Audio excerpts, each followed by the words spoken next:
Have you ever wondered what would happen if the person who built everything walked away and took the soul of the system with him? I'm Ethan Walsh. I was the lead systems architect at Lannister Properties, one of the fastest-growing real estate investment firms in Dallas. For over 12 years, I created the digital backbone that managed more than $2 billion in commercial assets across the country. Every investor report title, transfer occupancy forecast, and compliance record ran through the platform I designed from scratch. And yet on a Tuesday morning that I will never forget, I sat across from Victor Harlow, the CEO, as he gestured casually toward his 25-year-old daughter Brooklyn, and said, "You've built this whole platform, Ethan, so you can explain it to her." She was half listening, nodding politely while scrolling on her phone. Victor smiled like this was a promotion, but I knew exactly what it was. This story isn't about a glitch or an upgrade, and it's about loyalty betrayal and what happens when the wrong hands try to take control of the wrong system. If you believe legacy deserves respect, stay with me. And if this story resonates, consider subscribing, commenting, or just telling me. Have you ever seen something like this before I joined Lannister Properties back in 2010, when the entire company operated out of a converted duplex near the edge of downtown Dallas? There were 12 of us, most of us in our 30s, working day and night to build something real. No suits, no politics, just raw ambition and black coffee. Victor Harlow back then wasn't a CEO with a corner office. He was in the trenches with us, taking investor calls, cold emailing developers, and making spreadsheets with formulas he barely understood. And I was the guy who made the data make sense. At the time, real estate tech was a mess, fragmented systems, outdated templates, manual inputs that left room for error and lawsuits. I saw an opportunity and pitched Victor the idea of a fully integrated property intelligence platform, something that could track property acquisitions, lease structures, occupancy rates, risk exposure, and compliance data, all in one secure, scalable framework. He said, "Build it," and I did, piece by piece. What started as a weekend side project soon became the core infrastructure of our business. By 2014, we were managing over 150 multifamily units, 5 commercial portfolios, and onboarding regional banking partners who trusted our analytics over their own. I created dynamic cash flow projections that adjusted to market changes, in real time built our internal REIT modeling system, and developed the compliance engine that got us certified with the SEC. Victor loved to say, "Ethan thinks in code and dreams in legal frameworks." It was a compliment. And back then, I took it to heart. He even brought me in on investor presentations, not just to handle numbers, but to explain how our tech gave us a competitive edge. I wore jeans to meetings while venture capital guys in Navy suits took notes. It was a good time, but it wasn't just about work. When my daughter Emma was born, prematurely, Victor gave me 6 weeks paid leave, told me not to worry about a thing. When the Texas storm in 2021 knocked out power to half the city, I spent 48 hours sleeping in the office, manually routing data through a backup server powered by a gas generator. Not because anyone asked me to, but because I couldn't stand the idea of our clients being left in the dark. Victor called me a guardian of the system. At the next staff meeting, he had everyone clap for me. Lannister wasn't just a job, it was a part of me. Every new hire learned my name before they learned where the bathrooms were. Every late-night email, every emergency patch, it all came from someone who believed in the mission. I didn't need a spotlight. I just needed to know I was building something that mattered. But eventually the spotlight moved somewhere else. And the people who once cheered, they started whispering. I didn't know it yet, but the walls were already shifting. And I was about to become a legacy asset, a polite term for disposable. It didn't happen overnight. That's the cruel part. If they'd just come out and said, "Ethan, your time is up," I might have respected it. But no, this was slower, more deliberate, the kind of erosion you don't see until the ground gives way beneath your feet. It began with meetings I wasn't invited to, Strategy sessions labeled high level that suddenly didn't require input from the guy who built the system the strategy relied on. Then came the documentation requests. "We need to ensure continuity," said Calvin, the newly hired COO, who spoke like a consultant and shook hands like a lawyer. "Can you make sure every aspect of your system is thoroughly mapped and explained?" I didn't argue. I'd always kept clean records, internal wikis, version logs. But the tone was different now. These weren't questions asked out of curiosity or collaboration. They were inventorying me, preparing to hand off what I'd created. The real shift came when Brooklyn Harlow showed up. She'd been around the office for years, summer internships, occasional site visits, holiday parties. I remembered her as a teenager who once asked me if spreadsheets automated themselves and lost interest halfway through my explanation. Now she returned with a degree, a title, and a plan. Digital transformation. Victor called it like he was announcing a rebrand.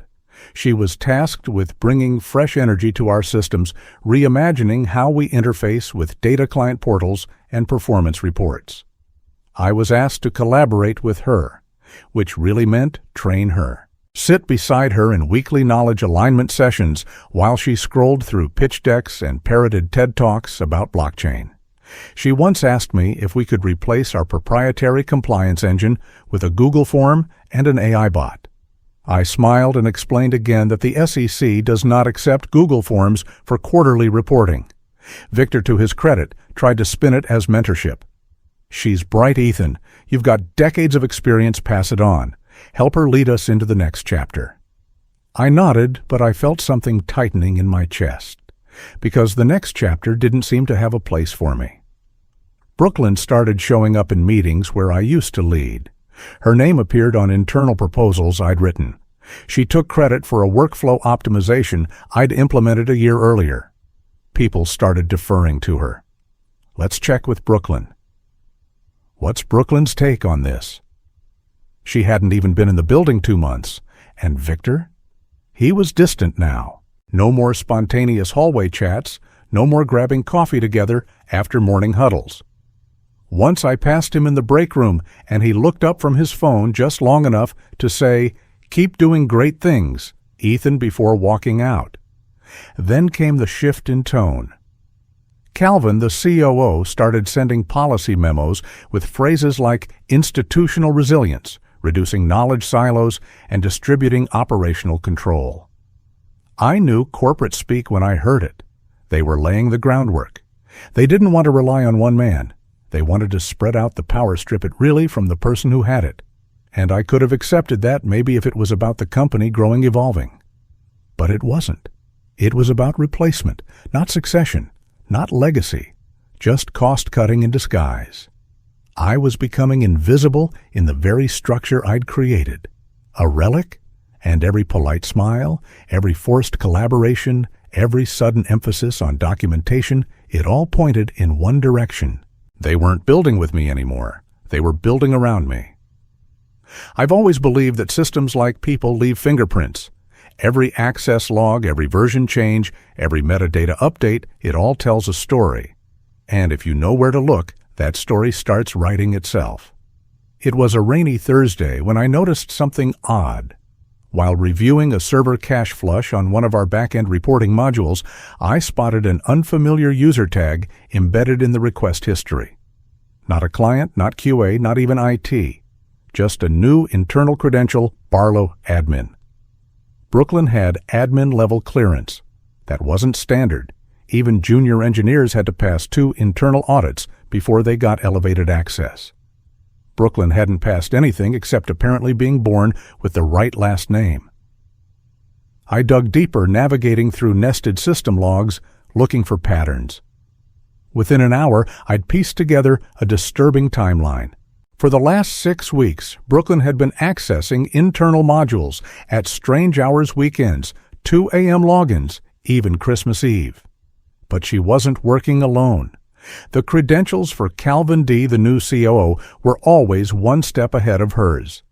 Accessing documentation folders I'd written, reviewing compliance protocols, server architecture layouts, even the original source code commits I'd authored over a decade ago. Something clicked. I rerouted my system privileges through a sandboxed environment I'd built for testing scenarios and opened the internal project management system. That's when I found the folder Internal Strategy, 2024 Q1, hidden in plain sight. And inside it, a presentation titled Platform Evolution Roadmap. Slide after slide outlined their plan. First, Phase 1, knowledge extraction. Then Phase 2, external consultants for modernization. Then Phase 3, transition leadership to Brooklyn Harlow. And finally, Phase 4, retire legacy systems and personnel. Legacy systems and personnel. There it was. They hadn't just been preparing for change, they'd been plotting my exit with clinical precision. Slide 12 stopped me cold.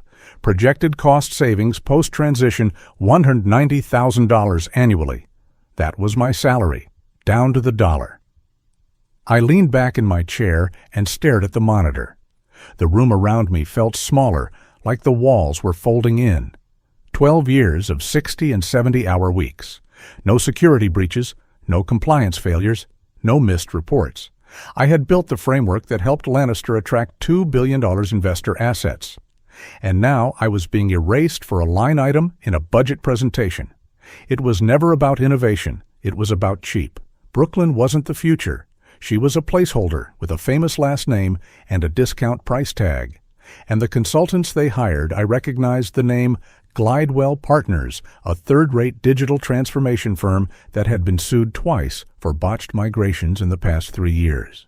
They weren't upgrading the system. They were gutting it and hoping no one would notice until it was too late.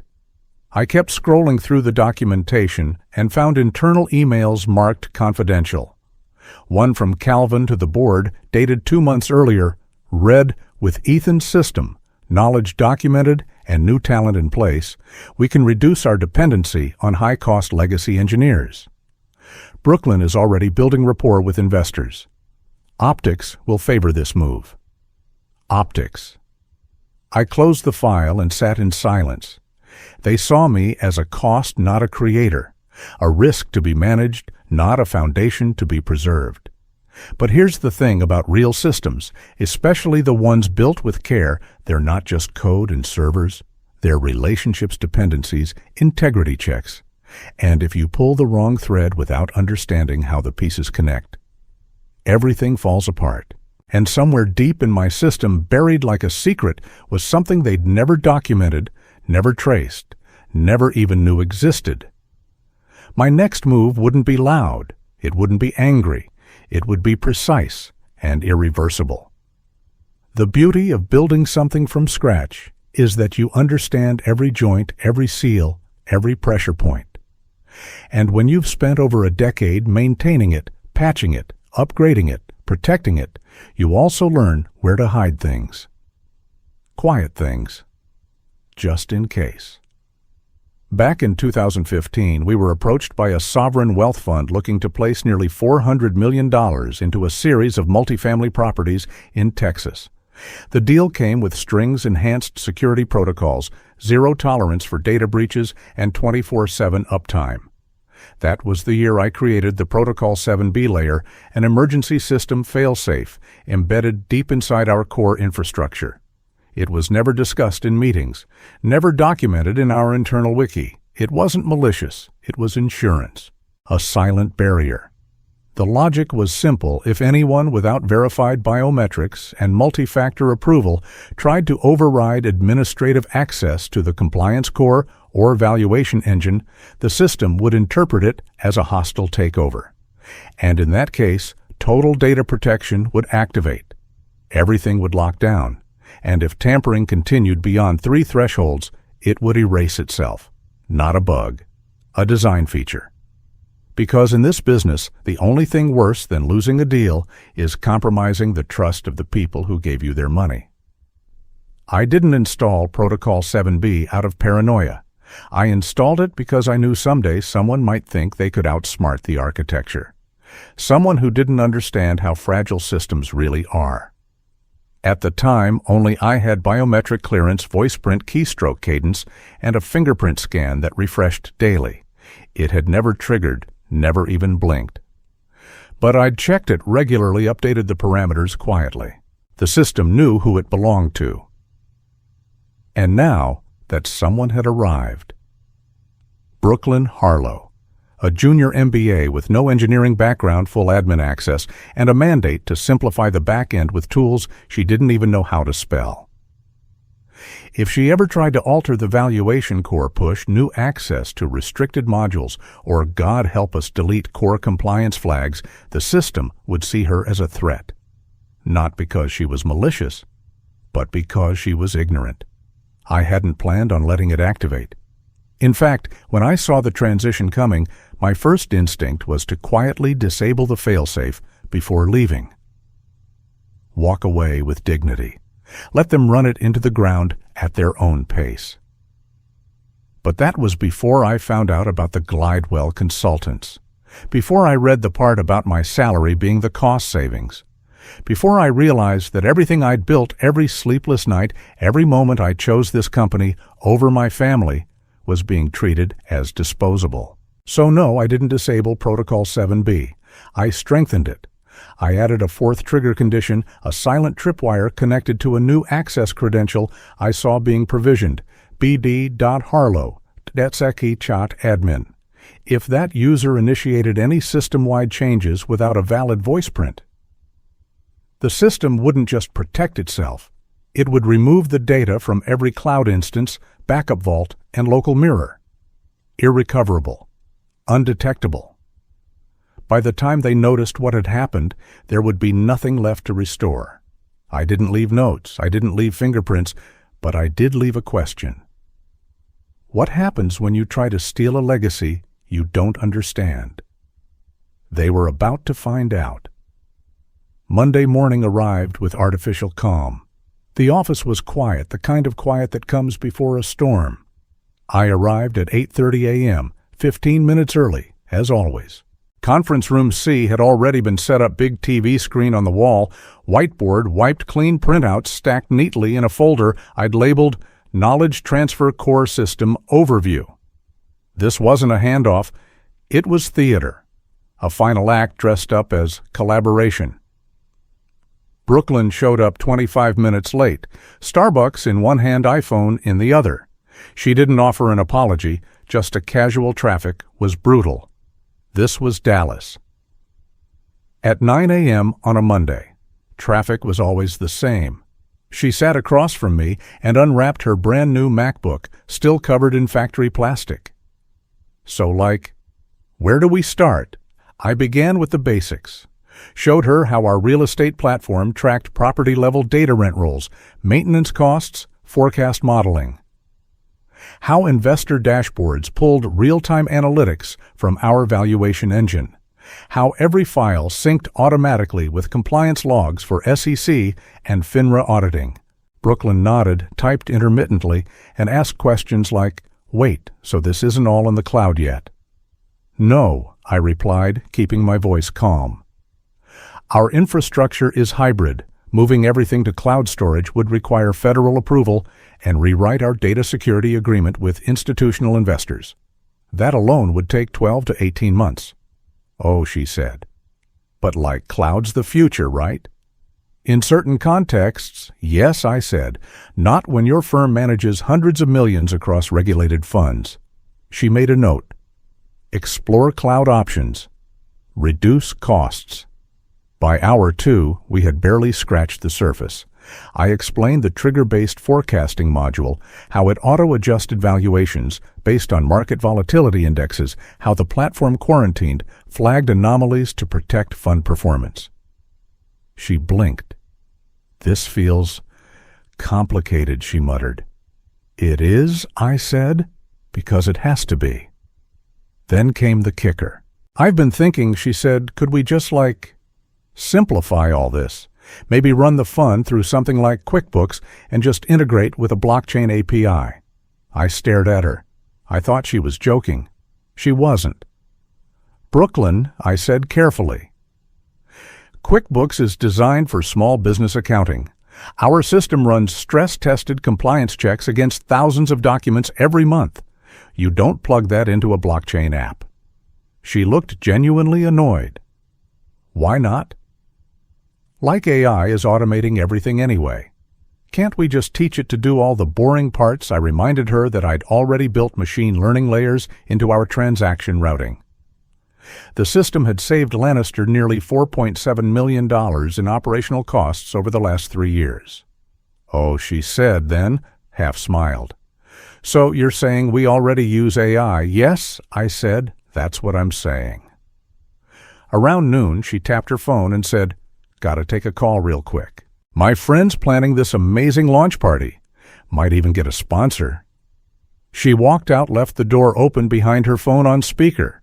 I sat there looking at the whiteboard covered now in Sharpie sketches that made no architectural sense. This was the person they were giving the keys to. That afternoon, Victor called a follow-up.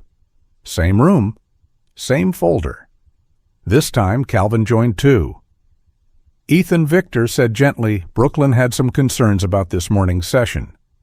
She feels you're being overly technical, maybe even deliberately so. She doesn't understand the system," I said. "She's trying to simplify things that aren't meant to be simplified." Victor nodded. "That may be. But perhaps we need to reframe. Focus more on the high-level vision." "Victor," I said, "you can't manage a database platform with a vision board. This isn't branding. It's compliance. It's structure. It's legally binding data. This is the thing that makes the firm money." Calvin interjected, "Let's just try to make it easier for Brooklyn to follow." "Okay, easier." They didn't want her to understand. They wanted her to look like she understood. They weren't onboarding a leader. They were propping up an image. I stood, gathered my notes, and said, "Fine, we'll make it easier."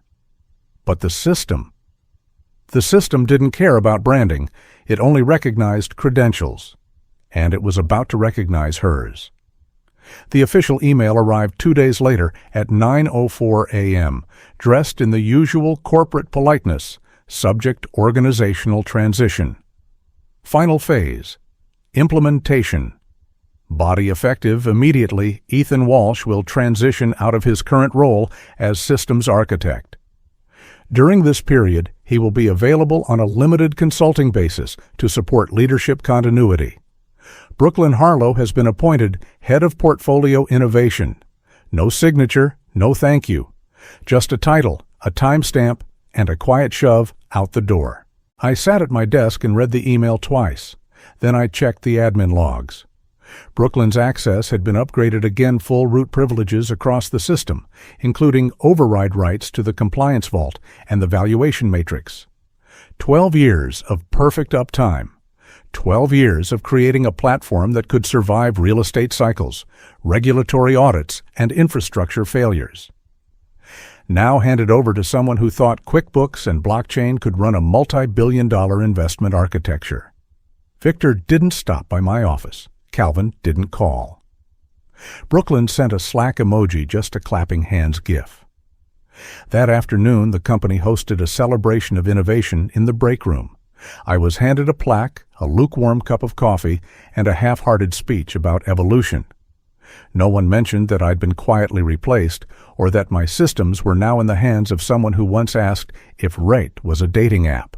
I shook hands, posed for a photo, and smiled like it didn't sting. At 4:45 p.m., I returned to my desk, cleared out the last few personal files, and powered down my workstation. I paused for a moment and looked around the office I had once called home. The room felt unfamiliar now, slicker, colder. More screens, fewer people who understood them. At 4:58 p.m., Brooklyn returned to the server dashboard. I watched from the corner of my eye as she hovered over the access panel, clicking through menus she barely understood. At 5:00 p.m. on the dot, she clicked Apply Configuration on a settings panel tied directly to the compliance backbone. Her admin token lacked biometric validation. At 5:01, the first alert triggered silently, unauthorized root attempt detected. At 5:01, 27 Protocol 7B engaged. At 5:02, the platform initiated full-scale rollback of all transactional data indexes. At 5:02, 16 backup nodes began recursive deletion. At 5:02:45, the valuation engine returned a null signal across all active portfolios. By 5:03, Lannister Properties' $2 billion real estate platform was no longer operational. No alarms, no blinking red lights, just a quiet surgical shutdown. I walked past the break room on my way out. Someone was still cutting cake. A banner that read, "Fresh Vision Bold Future," sagged slightly at one corner. No one noticed I was leaving. I stepped into the parking garage, slid into my car, and exhaled for what felt like the first time in weeks. This wasn't sabotage. I hadn't broken a thing. I'd simply let the system do what it was designed to do, protect itself from unqualified hands. And when those hands tried to take control, it followed the logic I'd written years ago. Trust is earned. Access is verified. Anything less is a threat. And threats, they get erased. I was halfway through my dinner when the first call came in. Unknown number. I didn't answer. The second was from Calvin. I let it ring. The third came just before 6:00 p.m. Victor's name lit up my screen. I answered that one. I wanted to hear his voice. "Ethan," he said, breathless, "we have a situation." "What kind of situation?" I asked, already knowing. "The system's down. Everything. The dashboards, the investor portals, the internal compliance logs, it's all gone. We tried to run a rollback protocol and nothing came up." I sipped my drink. "Have you checked the mirror servers?" "Corrupted. All of them. Every backup is just gone." "Our whole architecture is missing," I said calmly. "Yes," he snapped. "It's missing. We have institutional clients calling nonstop. Fund managers can't see their assets. The SEC is emailing us." "Ethan, what the hell is happening?" "I wouldn't know," I said. "I transitioned out of the company at 5:00 p.m. today. Remember?" There was silence. Then he whispered, "Was this you?" "No," I said. "But you gave full admin rights to someone without verifying their credentials. I believe that violated a few internal protocols. But we thought you thought I interrupted, that you could replace the architect with a pitch deck. You thought vision was more important than infrastructure. You thought a last name and a LinkedIn certificate made someone ready to handle a $2 billion data system." In the background, I heard shouting people scrambling, trying to piece together a catastrophe with no manual. By the next morning, it was in the news. Lannister Properties, data loss, shocks, real estate sector. 47 investment partners affected. Property sales frozen. Compliance audits suspended. SEC opens formal inquiry. By noon, the company's internal trading division was halted. Limited partners began issuing withdrawal notices. 2 major banks suspended credit lines pending investigation. The firm's stock dropped 42% by close of business. By Friday, investor confidence had collapsed. Legal threats were mounting. A class action lawsuit had already been drafted. Inside the firm, panic turned to blame. Brooklyn had locked herself in her office, reportedly crying. Calvin was seen storming out of the building. Victor. He issued a public statement calling the outage an unfortunate technical anomaly. But behind the scenes, they all knew. This wasn't a glitch. It was a system enforcing its own laws. A week later, Lannister Properties filed for emergency arbitration and closed its Dallas headquarters. Operations temporarily paused according to their press release. I watched it unfold from the balcony of a small guest house in Asheville, North Carolina, where I'd gone for a quiet break. I had no intention of gloating. I didn't post anything, didn't comment on the articles, didn't answer the reporters who found my email. I simply sat with a cup of strong coffee and read the words over and over, "Former engineer departed hours before catastrophic data loss." Company cites failure in succession planning. No signs of external breach. They were right. It wasn't external. It came from inside. From the part of the system they thought they understood, but never really did. They erased me from the org chart, so the system erased itself. It was nothing personal, just code doing what code was told to do. This story isn't just about revenge, it's about what happens when institutions forget the value of the people who build quietly, patiently, and with integrity. Ethan didn't hack anything. He didn't sabotage the firm. He simply designed a system that reflected what good systems should always do: protect themselves from ignorance, shortcuts, and ego. What broke Lannister wasn't a line of code, it was a mindset. A belief that legacy could be replaced with buzzwords, that loyalty could be bought out for a cost-saving line item. Too many companies today chase the next big thing without ever asking who built the foundation they're standing on. And when that foundation walks away, taking with it the relationships, the deep knowledge, the silent safeguards, it's not just systems that collapse, it's trust. If you've ever been in Ethan's shoes, overlooked, underestimated, replaced by someone who never earned their place, this story is yours too. Let me know in the comments by writing "Still Standing." And if this story resonated with you, feel free to subscribe, and share it with someone who needs the reminder: legacy is earned. And sometimes it speaks loudest in silence.